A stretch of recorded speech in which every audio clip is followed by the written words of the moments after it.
Assalamualaikum warahmatullahi wabarakatuh. Perkenalkan, nama saya Agung Dwi Cahyana. Terima kasih atas perhatiannya. Kali ini pada kesempatan yang berbahagia, saya akan mengetahkan hasil penelitian analisis resiko dan biaya dampak keterlambatan penerbangan untuk penyusunan strategi operasi. Studi kasus pada PT Garuda Indonesia Persero Tbk.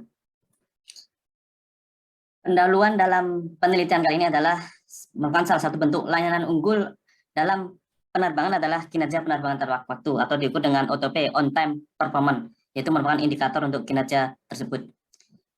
Di sisi lain, Garuda merupakan full service carrier, mengutamakan layanan unggul ke penumpang terutama untuk penerbangan tepat waktu. Di penerbangan tersebut, penerbangan delay menyebabkan adalah rendahnya kepuasan pelanggan dan timbulnya tambahan biaya operasional.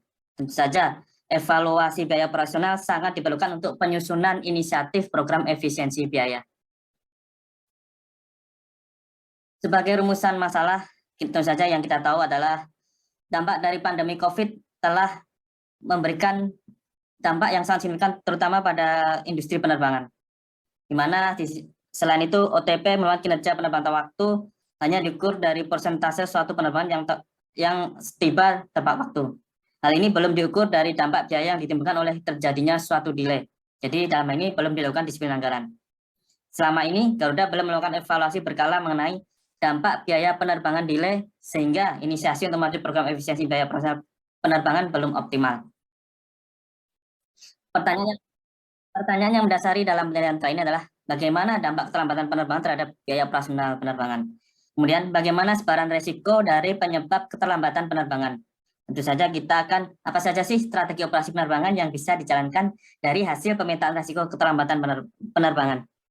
Tujuan penelitian adalah untuk menjawab pertanyaan tersebut, yaitu untuk menganalisis biaya dampak keterlambatan penerbangan, untuk menganalisis sebaran resiko penyebab delay, dan untuk menganalisis strategi operasi penerbangan yang bisa dijalankan dari hasil pemetaan resiko keterlambatan penerbangan. Manfaat penelitian ini diharapkan mampu memperkaya literatur mengenai manajemen kualitas, sehingga dapat dimanfaatkan bagi Garuda sebagai bahan masukan pembuatan strategi operasional.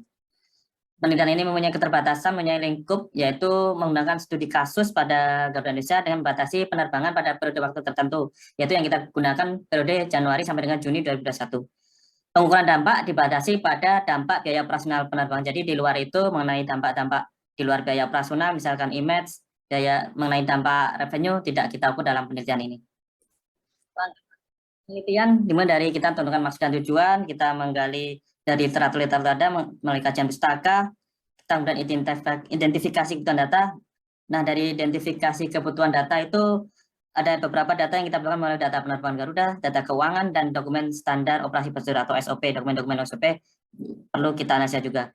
Kemudian dari data tersebut kita kumpulkan dan kita melakukan data cleaning, kemudian kita analisis, kemudian secara komprehensif kita buat laporan penelitiannya. Yang menjadi landasan teori dalam penelitian ini adalah kita menggunakan manajemen kualitas dan manajemen resiko. Hampir sama dari pendekatan kedua manajemen tersebut, yaitu secara teori manajemen kualitas, kita akan mencapai apa yang disebut customer expectation. Tentu saja dalam pencapaian itu secara aktual ada defect. Jadi selain kita melakukan penerbangan on time, tentu saja ada penerbangan yang defect dalam ini cacat, yaitu penerbangan yang delay atau mengalami keterlambatan. Secara manajemen resiko, sesuai dengan pengertian dari ISO 31000 adalah dampak dari ketidakpastian dari suatu tujuan. Tentu saja dengan tujuan kita untuk melakukan penerbangan tepat waktu, ketidakpastiannya ada penerbangan tepat waktu dan ada penerbangan yang tidak tepat waktu atau mengalami delay. Untuk menganalisis penyebab masalah, kita melakukan root cause analysis dengan metode diagram fishbone, yaitu diagram tulang ikan. Kemudian untuk menentukan prioritas penyelesaian masalah melalui pendekatan manajemen kualitas, kita menggunakan metode diagram Pareto, dan untuk manajemen risiko kita menggunakan peta risiko. Dua tipe keterlambatan tersebut adalah keterlambatan berdasar dari segi sekuensi, yaitu keterlambatan penerbangan primer, yaitu terjadi secara independen, jadi tidak terpengaruh atau tanpa adanya keterlambatan penerbangan sebelumnya. Kemudian kita mengenal juga keterlambatan penerbangan reaksional, yaitu terjadi akibat pengaruh dari rute penerbangan sebelumnya, baik menggunakan pesawat yang sama ataupun tidak. Kita perlu mengenal struktur biaya dari maskapai penerbangan. Dari struktur biaya tersebut kita mengenal direct cost, indirect cost, fixed cost, dan overhead, dan lainnya. Ini dari deskripsi data OTP didapat bahwa OTP keberangkatan 94%, kedatangan 92%, dan ada keterlambatan durasi taxi out sebesar 1% atau OTP-nya mencapai 99% dan keterlambatan durasi terbang airborne OTP-nya 93%. Cara analisis diagram fishbone yang menggunakan data histori didapat bahwa bisa dikelompokkan ada beberapa macam penerbangan secara teori, di mana kita akan menggunakan dari konsep FAA yang dipakai. Di sini ada penyebabnya adalah kelompok manajemen, ada kelompok manusia atau man, ada metode, ada lingkungan, ada mesin, dan ada material. Dengan menggunakan diagram Pareto, kita selidiki penyebab keterlambatan keberangkatan, di mana didapat faktor utama yang menghasilkan 80% keterlambatan adalah keterlambatan reaksioner, yaitu keterlambatan dari keterlambatan penerbangan sebelumnya, ada kendala teknik, ada penanganan penumpang dan bagasi yang mengalami keterlambatan, dan juga penyebab lainnya adalah penanganan di rem atau di parkir pesawat. Dan untuk keterlambatan kedatangan ada 3 berdasarkan gambaran umum, yaitu dalam proses fase penerbangan sebelum kedatangan ada fase airborne dan fase taxi dan ada fase keberangkatan. Di sini didapat secara frekuensi keterlambatan keberangkatan menjadi mayoritas penyebab utama keterlambatan kedatangan. Nah, secara gambaran umumnya dapat kita lihat bahwa biaya bahan bakar merupakan biaya komponen terbesar dalam dampak biaya keterlambatan per fase penerbangan, dan ini terjadi pada fase airborne. Dari tabel tersebut dapat kita petakan berdasar durasi waktu keterlambatan versus dampak biayanya, di mana akan kita lihat bahwa keterlambatan fase airborne mempunyai dampak biaya terbesar, di mana tentu saja ini menjadi pertimbangan untuk prioritas pengalihan keterlambatan pada fase penerbangan pesawat masih di darat. Analisa, kita akan menggunakan output peta resiko keterlambatan keberangkatan, di mana didapat dari hasil kita membuat tabel tingkat kegawatan keterlambatan keberangkatan yang terdiri dari tingkat kemungkinan dan dampak biaya yang menghasilkan tingkat kegawatan, dan kita punya pola peta resiko. Nah, kita gabungkan kedua unsur perhitungan tersebut sehingga menjadi peta resiko keterlambatan keberangkatan, di mana didapat dalam peta tersebut bahwa resiko tinggi terjadi pada penyebab keberangkatan reak atau keterlambatan keberangkatan reaksioner dan keterlambatan keberangkatan karena teknik. Jalan dengan itu, di sisi lain di peta resiko keterlambatan kedatangan, kita dapat peta resiko keterlambatan kedatangan di mana ada karakteristik bahwa resiko tinggi adalah terjadinya keterlambatan durasi airborne. Dari peta resiko keberangkatan tadi, kita akan mendapat resiko tinggi ada pada faktor penyebab keterlambatan reaksioner dan keterlambatan karena kendala teknik. Untuk faktor penyebab kendala teknik, kita analisa lebih mendalam lagi, kita gali data lebih dalam lagi, ada data keterangan lebih rinci sebagai berikut, dan dapat dilihat secara grafik sebagai berikut adalah paling tinggi secara mayoritas disebabkan karena pesawat rusak, dan kemudian ada penggantian pesawat, dan adanya kurang pesawat siaga. Nah, ketiga hal tersebut merupakan adanya keterbatasan jumlah pesawat yang menyebabkan kurang luasnya dalam penggantian pesawat. Dan keterlambatan teknik menjadi mayoritas dilihat juga dari pemenuhan kesiapan pesawat secara teknik adalah yang paling rumit atau paling kompleks. Dari peta resiko keterlambatan kedatangan kita mendapatkan keterlambatan durasi airborne. Nah, ini kita lihat dari rute-rute di mana adanya persentase keterlambatan untuk 5 bandara terbesar untuk persentase keterlambatan, yaitu ada bandara secara IATA Code ada Chan, Guangzhou, Cina, dan 4 bandara di wilayah Papua, yaitu di kodenya DJJ, MKQ, SOQ, dan KDI Jayapura, Merauke, Sorong, dan Kendari. Analisa awal tentu saja kan ini merupakan bandara urutan keempat tersibuk sedunia, di mana untuk rute penerbangan Garuda tentu saja Guangzhou ini merupakan bandara yang paling padat untuk bandara-bandara di antara bandara-bandara penerbangan Garuda. Di sisi hasil analisa tersebut dapat kita simpulkan bahwa sesuai dengan pertanyaan penelitian, kita ada 3 yang akan kita highlight dalam simpulan kali ini, yaitu pertama, hasil analisis biaya dampak keterlambatan.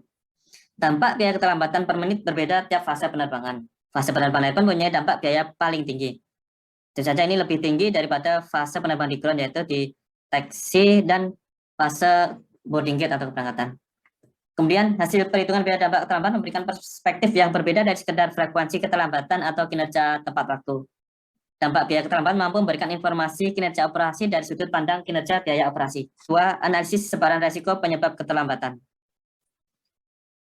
Sampaikan bahwa resiko tinggi penyebab keterlambatan mempunyai karakteristik masing-masing.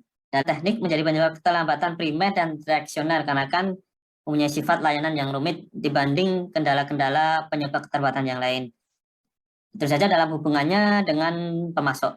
Untuk poin 2C ada keterlambatan durasi airborne, diperlukan analisis lebih lanjut untuk rute-rute menuju bandara Chan, Guangzhou, dan Papua, yaitu di operasi kita dapat simpulkan bahwa dengan target perusahaan OTP sebesar 85% didapat bahwa pencapaian OTP keberangkatan dan kedatangan masih lebih dari 90%. Jadi secara strategi operasi tidak ada kebutuhan buffer time secara strategis di sistem flight plan atau kebutuhan secara menyeluruh yang kita rubah mendasar di sistem flight plan atau sistem yang mengenerate rencana penerbangan di tiap rute Garuda. Evaluasi pencapaian perbaikan OTP pada rute difokuskan pada rute tujuan JAN dan Papua, serta pembuatan jaringan rute dan peningkatan pemulihan keterlambatan reaksioner di CGK. Ini melihat dari CGK merupakan base utama di mana ini mempunyai frekuensi yang tinggi di bandara tersebut. Dan yang bisa dapat dijadikan masukan untuk kebijakan perusahaan adalah dalam strategi prioritas alokasi waktu keterlambatan penerbangan akan dapat memprioritaskan pengalihan keterlambatan penerbangan di ground daripada di airborne. Ini pertimbangannya karena biaya di ground lebih rendah daripada biaya keterlambatan di airborne. Nah, kemudian keduanya menjadikan kinerja tepat waktu kedatangan atau PT arrival dan efisiensi dampak biaya keterlambatan di semua fase penerbangan sebagai KPI perusahaan, khususnya di unit kerja operasi. Jadi OTP arrival menjadi KPI baru perusahaan. Kemudian menambahkan pada dokumen manual operasi prosedur beberapa pencatatan penyebab keterlambatan kedatangan. Hal ini sebagaimana yang telah diterangkan pada keterlambatan keberangkatan. Jadi pencatatan keterlambatan tidak hanya di fase keberangkatan tapi juga di fase kedatangan. Dalam hal peningkatan kerjasama dengan pemasok, Garuda perlu berfokus pada peningkatan kerjasama dengan GMF dalam hal ketepatan layanan pemeliharaan dan perbaikan pesawat. Hal ini pertimbangannya memang GMF sebagai pemasok utama dalam pemeliharaan perbaikan pesawat. Kemudian melakukan analisis lanjutan berupa kendala keterlambatan fase durasi airborne di rute penerbangan menuju Bandara Guangzhou, Cina, dan Papua. Dan dari saya hasil pemaparan dari hasil penelitian mengenai studi tesis saya, yaitu analisis biaya dan dampak keterlambatan penerbangan untuk penyusunan strategi operasi studi pada PT Garuda Indonesia. Dan dari saya, terima kasih atas perhatiannya. Mohon maaf ada kata-kata yang kurang berkenan. Demikian, wassalamualaikum warahmatullahi wabarakatuh.